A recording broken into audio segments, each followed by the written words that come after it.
Hello and अस्सलाम वालेकुम, welcome back to another video.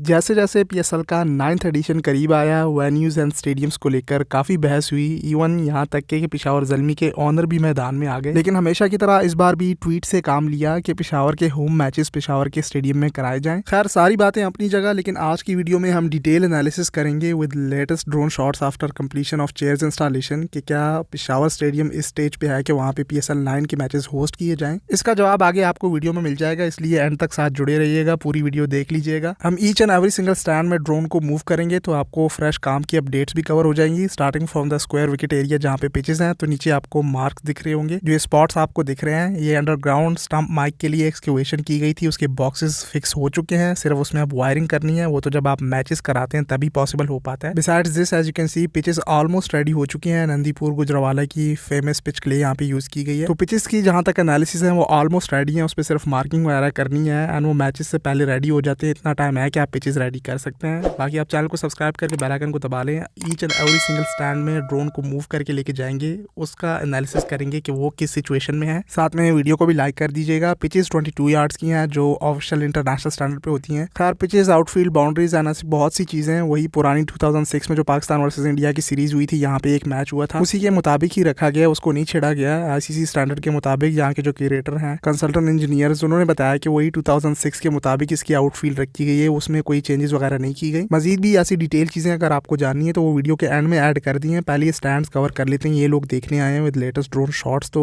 Chairs completion का जैसे मैंने आपको बताया था, वो प्रीवियस एक वीडियो मैंने ऐड कर दी थी, उसमें ड्रोन शॉट्स तो नहीं थी, लेकिन ये था कि ये VIP स्टैंड के ऊपर वाले लास्ट स्टैंड में चेयर्स इंस्टॉलेशन मैंने समझा दी थी, तो उस पर ज्यादा डिस्कशन नहीं करेंगे। इन केस जिन्होंने मिस कर दी है वो कल वाली वीडियो जाके देख लें। हम आगे मूव करके सारे स्टैंड्स को कवर कर लेते हैं क्विक। इस तरह से तो आप कह लें कि ऑलमोस्ट हर स्टैंड में चेयर्स इंस्टॉलेशन कंप्लीट हो गई है, लेकिन जो पवेलियन के ऑपोजिट साइड पे नीचे वाले स्टैंड हैं जहाँ पे ब्लैक स्क्रीन आती है, उसमें कुछ स्पेसेस कवर करने हैं। मतलब कि कुछ सेक्शन, ये बीच में जो आपको अलग अलग सेक्शन दिख रहा होता है, वो कवर करने हैं 1-2, और कुछ स्पेसेस अभी रिमेनिंग है। कुछ 1-2 चेयर्स बीच में आपको स्किप होती हुई दिख रही होंगी। वो ये स्टैंड में सेंटर में जो आपको स्टेयर्स दिख रही हैं हर सेक्शन के बाद, उसमें कंप्लीशन एंड फाइनल टचेस की वजह से फिर निकाली गई थी, वो फिर फिक्स कर देंगे। वो भी अब फिनिश हो गया। साथ साथ आपको ये नीचे जहाँ पे भी स्टेयर्स ऊपर आई हुई हैं स्टैंड के लिए, एक छोटी सी टेरेस आपको दिख रही होगी, ताकि यहाँ पे रश ना बने, लोग इजीली ऊपर वाले स्टैंड में लेफ्ट राइट मूव कर सकें। इस पे भी वो ग्रिल का काम कर दिया गया, सिर्फ वो लेफ्ट साइड पे एक थोड़ी सी स्पेस रहती है, उसको भी कवर कर रहे हैं। तो ऊपर वाले स्टैंड के लिए जो ग्रिल का काम है वो भी सारा फिनिश हो गया। साथ साथ मैं स्क्रीन का भी ऐड कर दूं। स्क्रीन का तो ऐसे मैंने बड़ा डिटेल A to Z आपको समझा दिया था। डायक्ट्रॉनिक्स की बेहतरीन क्वालिटी की स्क्रीन यहाँ पे लगी हुई है, USA का ब्रांड है।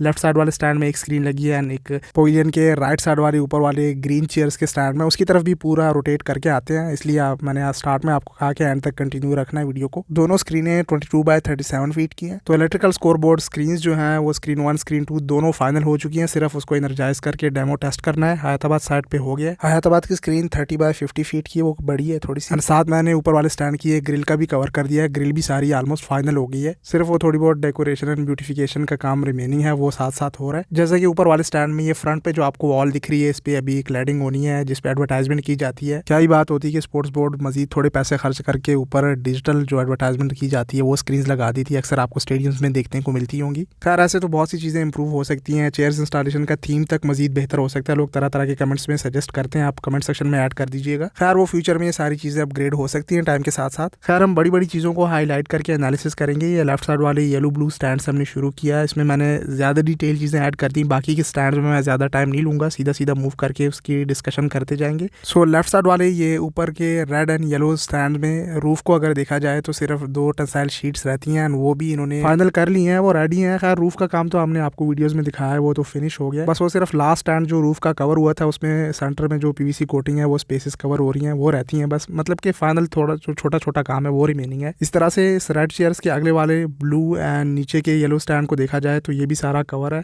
इस क्लैडिंग की मैं बात कर रहा था जो यहाँ पे फ्रंट पे वॉल पे ऊपर वाले स्टैंड में हुई है। इस तरह से जो इससे अगला स्टैंड है जो कि पवेलियन के बिल्कुल ऑपोजिट साइड पे आता है, जिसके नीचे वाले स्टैंड आपको एम्प्टी दिख रहे होंगे, इसके 1-2 सेक्शन यहाँ पे वो ब्लैक स्क्रीन आएगी, जो ब्लैक पर्दा बिछा होता है ताकि बैट्समैन डिस्ट्रैक्ट ना हो।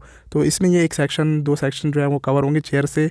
और बाकी का जो ऊपर में आपको स्पेस दिख रहा है वहाँ से चेयर्स हटाई हुई है। यहाँ पे एक कैमरा एंगल प्रोवाइड किया जाएगा। यहाँ पे भी वो ऊपर वाले स्टैंड में ग्रिल की फिनिशिंग हुई है, फ्रंट पे वो क्लैडिंग भी सारी हुई है। ग्रिल की फिनिशिंग से याद आया कि जो नीचे आउटफील्ड में ग्रिल है वो भी सारी 100% फिनिश हो चुकी है। सेंटर में जो छोटे छोटे गेट्स लगे हुए हैं डिफरेंट जगह पे स्टेडियम में या आउटफील्ड में इन होने के लिए, जहाँ से मतलब बैट्समैन इन होते हैं पवेलियन के फ्रंट पे, या दूसरे जो गेट्स हैं वहाँ पे भी इमरजेंसी के लिए गेट्स लगाए हुए हैं, लेकिन वो इमरजेंसी के सिचुएशन में ही ओपन होते हैं ग्राउंड स्टाफ के लिए या स्टेडियम या आउटफील्ड में अगर काम वगैरह हो रहा हो। खैर आउटफील्ड की तरफ भी आते हैं आगे वीडियो में। सो ग्रीन चेयर्स के बाद जो राइट साइड वाला ये स्टैंड है जिसमें ऊपर येलो है नीचे ग्रीन है। अक्सर लोग कमेंट सेक्शन में चेयर्स की इंस्टॉलेशन का थीम सजेस्ट करते हैं कि इससे बेहतर इंस्टॉलेशन हो सकती थी। मैं आपको बताऊं, आप गूगल पे जाके देखिएगा फिर इस वीडियो के बाद। ब्रिस्बेन का जो ऑस्ट्रेलिया का क्रिकेट स्टेडियम है जिसे गाबा क्रिकेट स्टेडियम भी कहा जाता है, उसकी चेयर्स इंस्टॉलेशन देखिएगा।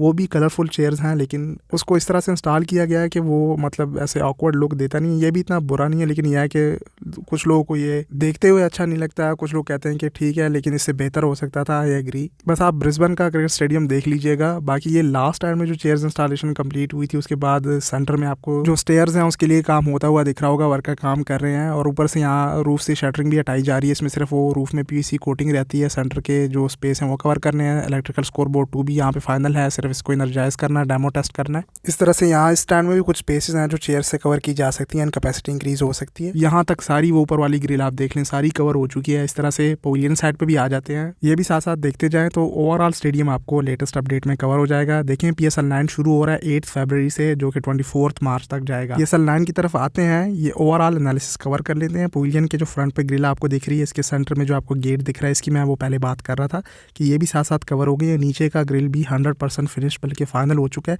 इसको बस अब कलर वगैरह करना है। खैर इस पर बार बार कलर होता रहेगा, 1-2 बार मजीद भी करेंगे मे बी, ताकि ये मजीद इसका क्लियर व्यू आए। अब यहाँ पे डिस्कशन इंपॉर्टेंट है, पवेलियन के इनसाइड इसको रेडी करना ये थोड़ा टाइम कंज्यूमिंग है, लेकिन यहाँ पे भी बड़ा काम सारा फिनिश है। सिर्फ रूफ सीलिंग करनी है, वो कुछ दिनों का काम होता है। बाकी प्लेयर्स के लिए जो बेसिक फैसिलिटीज़ हैं वो ऑलमोस्ट सारी फाइनल हैं। अब यहाँ पे मैं आपके मेन क्वेश्चन का आंसर कर देता हूँ कि इस सारी एनालिसिस के बाद आप क्या कहते हैं कि यहाँ पे PSL 9 के मैचेस होस्ट हो सकते हैं या नहीं। तो उसका जवाब ये है कि जो आपको मैंने अभी एनालिसिस करके सारा काम दिखाया स्टेडियम का, वो तो छोटा छोटा काम है, विद इन डेज हो जाता है। लेकिन देखें जो बड़ा काम है, मैचेस करवाने का काम है, उसके लिए रिक्वायरमेंट्स हैं कि जो यहाँ पे ब्रॉडकास्टिंग का सिस्टम होता है, हॉक-आई सिस्टम एंड रिव्यू एंड जो सारा वो सेटिंग यहाँ पे करते हैं।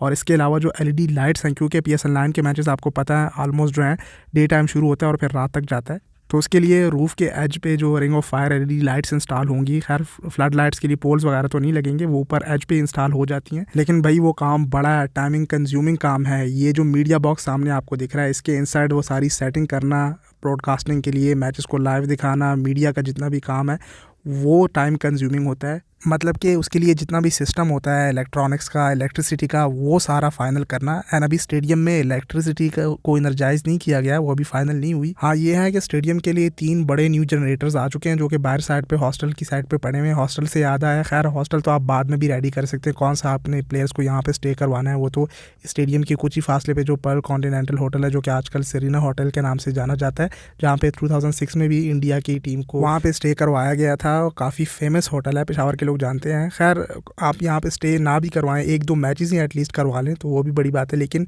ये चीज़ें माइंड में रखें कि ये टाइम कंज्यूमिंग है। साथ साथ ड्रोन को मूव करके आउटफील्ड, यहाँ की नीचे के स्टैंड्स जो हैं एंड इस तरह से ग्रिल, ये भी आप नोटिस करते जाएं। इस पर मैं ज़्यादा डिस्कशन तो नहीं करता, वो आप देख लें। लेकिन जो PSL 9 के मैचेस करवाने की बात है उस पर मैं थोड़ी सी एनालिसिस कर देता हूँ। हाँ ये है कि ये जो नीचे आउटफील्ड आपको दिख रही है ये ख़राब नहीं है, ये सिर्फ येलोइश हुई हुई है। ग्रास यहाँ पे काफ़ी घना घना, पिछली जो वीडियोज़ हमने कवर की हैं उसमें काफ़ी बड़ा बड़ा ग्रास यहाँ पे लग चुका था। ये फाइन डाका ग्रास है और ये टाइम के साथ साथ जो यहाँ का ग्राउंड स्टाफ है एंड आउटफील्ड रेडी करने वाले होते हैं, PCB ने पिचेस रेडी की हैं, वो भी साथ साथ काम कर रही है। सो इससे याद आया कि PSL 9 के या इंटरनेशनल मैचेस जो भी आपने करवाने हों उसके लिए आपको PCB के अंडर करना होता है स्टेडियम। अभी तो स्टेडियम PCB के अंडर है नहीं, उसके हवाले ही नहीं हुआ। वो सारे MOUs साइन होने होते हैं गवर्नमेंट के साथ मिलके, वो सारी लीज पे देना। एंड जैसे पहले यहाँ पे इंटरनेशनल एंड जो डोमेस्टिक क्रिकेट के मैचेस होते रहे हैं, डोमेस्टिक क्रिकेट का तो मुझे पता नहीं, लेकिन यह है कि पेशावर रीजन, मुल्तान रीजन, इस तरह के मैचेस यहाँ पे होते रहते थे। हाँ ये है कि इंटरनेशनल मैचेस काफ़ी बड़े बड़े मैचेस होस्ट हुए हैं। हिस्ट्री अगर आप देखें और बावनिया स्टेडियम सर्च करें गूगल पे तो आप देखेंगे न्यूजीलैंड, ऑस्ट्रेलिया, वेस्ट इंडीज़, काफ़ी बड़ी बड़ी टीमें यहाँ पे विजिट कर चुकी हैं एंड काफ़ी बड़े बड़े रिकॉर्ड्स यहाँ पे बन चुके हैं। उस टाइम पे यही बाउंड्री लेंथ यूज होती रही है जो कि 70, 75, 65 मीटर तक रखी जा सकती है। लेग ऑफ साइड को अलग रखें, जो स्ट्रेट बाउंड्री है वो थोड़ी सी लेंथी है। खैर जैसे कि मैंने कहा कि ये डिटेल चीजें मैं वीडियो के एंड में ऐड कर दूंगा थोड़ी बहुत। ऐसे तो काफी सारी चीजें हाईलाइट हो सकती है, उस पर बात हो सकती है। केयर टेकिंग गवर्नमेंट ने तो कहा था कि हम एग्जीबिशन मैचेस पहले करवाएंगे, पहले वो तो हो जाए, नेशनल हीरोज को इन्वाइट करेंगे, ये तो वो बड़ी बड़ी छोड़ते हैं हर कोई। जो मेन चीज है स्टेडियम में मैचेस करवाने के लिए, वो जो बेसिक चीज है स्टेडियम में एलईडी लाइट्स का होना, खास तौर पे पीएसएल के मैचेस को लेकर। और जो फ्रंट पे ये आपको नीचे स्टैंड दिख रहा है, इस पे ब्लैक स्क्रीन का सारा वो अरेंजमेंट्स करना। उस साइड पे वो चेयर्स निकाली हुई है, वो अलाइनमेंट ठीक नहीं थी, उसकी अलाइनमेंट ठीक कर देंगे। खैर वो ऐसा नहीं है कि उसके बगैर मैचेस नहीं हो सकते। आपने देखा होगा बड़े बड़े इंटरनेशनल मैचेस में वो अक्सर रूफ वगैरह का काम पेंडिंग होता है। जैसे इस वर्ल्ड कप में भी वो राजीव गांधी क्रिकेट स्टेडियम का रूफ राइट साइड वाले स्टैंड का कंप्लीट नहीं था, मेरे ख्याल से लेफ्ट या राइट था, लेकिन वो कंप्लीट नहीं था। उसके बावजूद भी मैचेस हो रहे थे, जो कि वर्ल्ड कप के बाद उन्होंने कंप्लीट किया, उस साइड पे भी रूफ इंस्टॉल करके। तो ये स्टैंड रूफ वगैरह इतना मैटर नहीं करते, लेकिन आउटफील्ड पिचेस और इस तरह से जो इलेक्ट्रिसिटी का काम है वो मैटर करता है। और इन सब बातों से सबसे बढ़कर जो हमारी पॉलिटिक्स है, पहले ये लाहौर, कराची, पिंडी, मुल्तान, इससे निकल के तो आए। देख लो जब भी इंटरनेशनल सीरीज आती है यही 4 स्टेडियम्स पकड़े हैं, बल्कि अब तो 2 स्टेडियम कराची लाहौर पकड़ा हुआ है। तो ये चीज़ें इंपॉर्टेंट है। बाकी पीसीबी गवर्नमेंट चाहे तो क्यों नहीं अपनी लीग है वो करवा सकते हैं। अगर आप मुझसे पूछते हैं तो भाई एक ही महीना रह गया, जैसे मैंने कहा कि 8 फरवरी से शुरू हो रहा है, इलेक्शन भी है। अभी तक शेड्यूल अपने वेन्यू स्टेडियम्स वगैरह डिसाइड नहीं हुए, तो बाकी का तो छोड़ ही दें। लेट्स सी क्या अपडेट्स निकल के आती हैं। आप बताइएगा कमेंट सेक्शन में आपकी क्या राय है, पॉसिबल हो सकता है या नहीं। उम्मीद है मेरी डिटेल एनालिसिस आपको क्लियर हो गई होंगी। मैंने कोशिश की हर एक चीज़ कवर करूँ, लेकिन आई नो छोटी छोटी चीज़ें रह गई होंगी। कोई क्वेश्चन हो तो कमेंट सेक्शन में पूछ सकते हैं। इस वीडियो के लिए इतना ही। सोशल मीडिया हैंडल्स पे आके फॉलो कर लें। मिलते हैं अगली वीडियो में, तब तक के लिए टेक केयर, अल्लाह हाफिज़।